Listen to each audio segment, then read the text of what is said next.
Hi everyone, welcome to another video of Sunday Morning Drives. Today I'm in my 992.1 GT3 and today I will share with you my 3-year ownership of this car. I bought this car brand new from 2023 and up till now I have done around 15,000 kilometers in this car.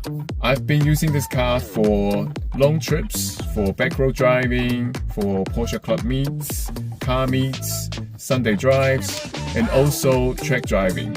I think probably around 50% of the mileage that I have done in this car are related to track driving. So in this video, I'll share with you the cost I've spent on this car, the good and bad, and also a small comparison to the 992.2 GT3 that I have driven and done a review just recently. If you are interested, you can also see that video on our channel. In terms of cost, when I first bought the car, Porsche has provided me with a 3-year cost-free service plan, together with the 3-year factory warranty. The only time I spent money on a service, a regular service, was about 6 months into my ownership. I just did my run-in, and I thought it would be a good idea to change the oil and filter, and that costed me around 1,500 New Zealand dollars. And because I tracked this car, so the stock pads run out pretty quickly, I switched them to Race Technology RE10 pads, and they are really good pads, much more durable than the stock pads. And they costed me around 2,500 New Zealand dollars, including fitting. During my 3 years, I also changed a set of tires. I bought a set of Cup 2 unrated tires for about 3,500 New Zealand dollars. They are not cheap. They are actually pretty expensive tires to replace. Other small things included a new badge for my front bonnet. I've replaced the gold badge into a mono-colored badge. I thought that matches my black color and silver rims better. That costed me around 250 New Zealand dollars. And also I bought a set of Monthly Racing tow hooks that costed me about 800 New Zealand dollars. So altogether throughout these 3 years, I probably spent close to 10,000 New Zealand dollars, which I think is actually quite good value considering how much experience this car is providing me with. I have also bought another extended 3 years factory warranty from Porsche that costed me about 7,500 New Zealand dollars. It's not cheap, but because I'm going to keep this car for a long time, I decided to buy the warranty for a peace of mind. Because I drive this car on the track, so having that warranty as a safety net makes me feel a bit safer, not having to worry about quality issues. I think that's really important for me. So owning this car is not issue-free. But this car, to be honest, has been really reliable in terms of its mechanics, especially considering I'm driving this pretty hard on the track. It hasn't given me any major issues, but there are small issues though. Firstly, the car is really low, so it's very easy to scrape the rear diffuser, and also, even with the front lift, because some of the air guides hang down from the chassis really low, so it's really easy to scrape and break them.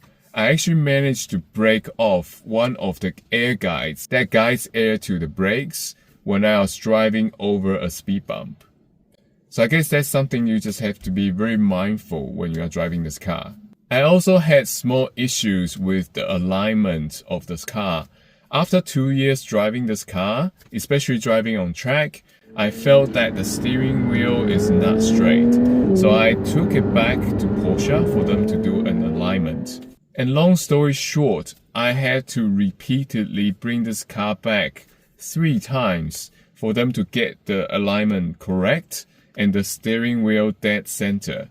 So it just shows you how much experience a technician would need to carry out a proper alignment on this car. There is also a rattling and dinging noise coming from the cage at the back. Because the cage is connected directly on top of the strut tower of the rear suspension, so any noise coming from the suspension will translate into the cage. What Porsche has identified is that any debris that's sitting inside the suspension will more likely to make noises that transmit into the cage and into the cabin. And because of the nature of New Zealand roads, there are so many gravels and small stones. They are really easy to collect, especially on top of the undertray and also inside the suspension, the control arm. So it's actually a good idea to ask your dealership to clean them out regularly when you are doing your regular service. And once they are clean, especially inside the suspension and also the helper springs, once they are clean, this noise will go away. Well, at least for a little while until debris start to collect again. One other thing relating to stones is that the brake caliper and the wheels in the front, they have very small clearance. So because of this, if a stone with the right size is stuck between that clearance, it's really easy to scrape the inner side of your wheel. And I have both of my wheels scratched because of this. But luckily the scratch wasn't deep enough to cause any structural damage. I think there's also a small issue with all the 992s relating to the water spray that comes to clean the front windows. Every time I do a front window wash with the spray, it makes a mess underneath the bonnet. It leaves water stains and it leaks. It feels like Porsche hasn't designed this properly. So talking about the good part, which is the performance. I mean, the performance of this car is just amazing. The engine, first of all, now revs up to 9,000 RPM, which is so exciting. And also in terms of track driving as well, it's such an amazing track weapon. It's very fast, very capable, very steady, and very predictable. And you can set respectable lap times in this car in its standard form. Every time I take this car out, it brings a smile to my face. Even just driving it slowly or driving it on back roads, in any kind of situation, as long as I can take this car out for a drive, it's always a very fun experience. Some of the things that I don't like about the car, firstly are these door handles. I hate these door handles. They're so annoying. They retract and pop out when you unlock the car. And I'm always quite afraid that I might break it if I pull it too hard. The second thing are these seats. These bucket seats, they have been around for a while now, and they look very amazing. But to be honest, they are not very comfortable. Firstly, they are very upright. So when I wear a helmet driving on the track, I always feel my head is tilted forward, pushed forward by these headrests. Secondly, it's not very contoured to your body. So if I drive on long distance trips, it does give me a back pain. But the chairs in the Dot 2 though, they are really amazing. Firstly, you can remove the headrest for your helmet. That's a new feature. They are also foldable now, so you can access the rear space better. And the best thing is, it's more contoured to your body. So sitting in there for long distance drives is definitely much more comfortable. The third thing are the brake pads. The stock brake pads, they don't last very long and they give out a lot of brake dust. I think about 1 year into my ownership, after a few track days, they've already run out. And I had to change them to race technology RE10 pads.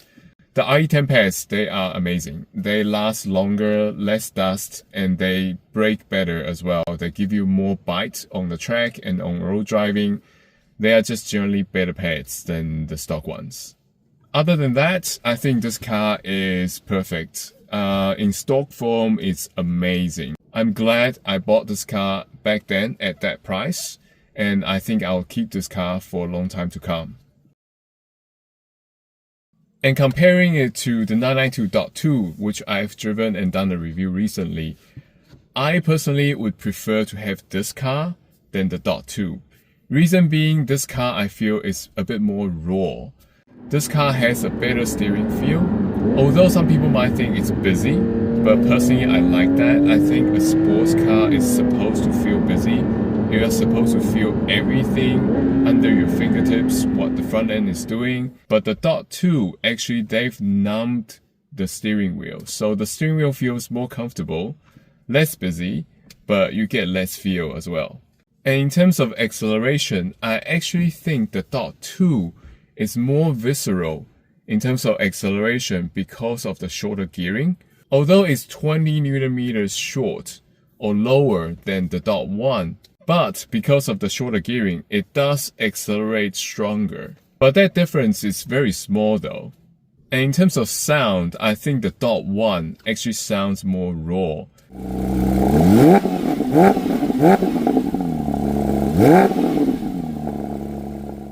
The Dot 2 sounded a bit more refined.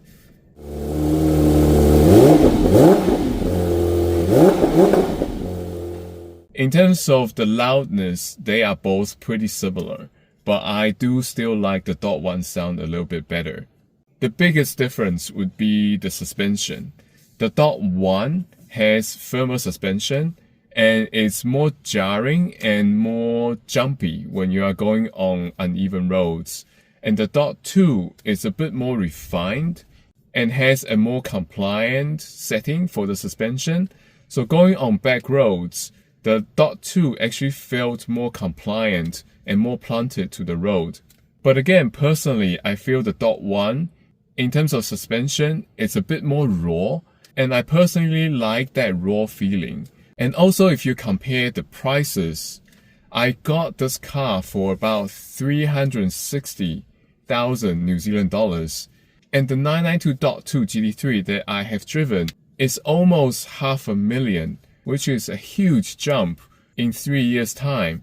So for me, I think this car at that price is actually very bang for buck, because those two cars, the Dot 1 and Dot 2, the differences are very, very minute. If you don't own them or drive them back to back, I don't think you will feel the difference. And also in stock form, this car is already very perfect, so I don't intend to do any major modification to it. I probably need to drive this car a bit more though, because I use this mostly just for track driving. I've done about 15,000 kilometers in 3 years, which is not much. So I probably intend to use this car a bit more, especially for longer trips.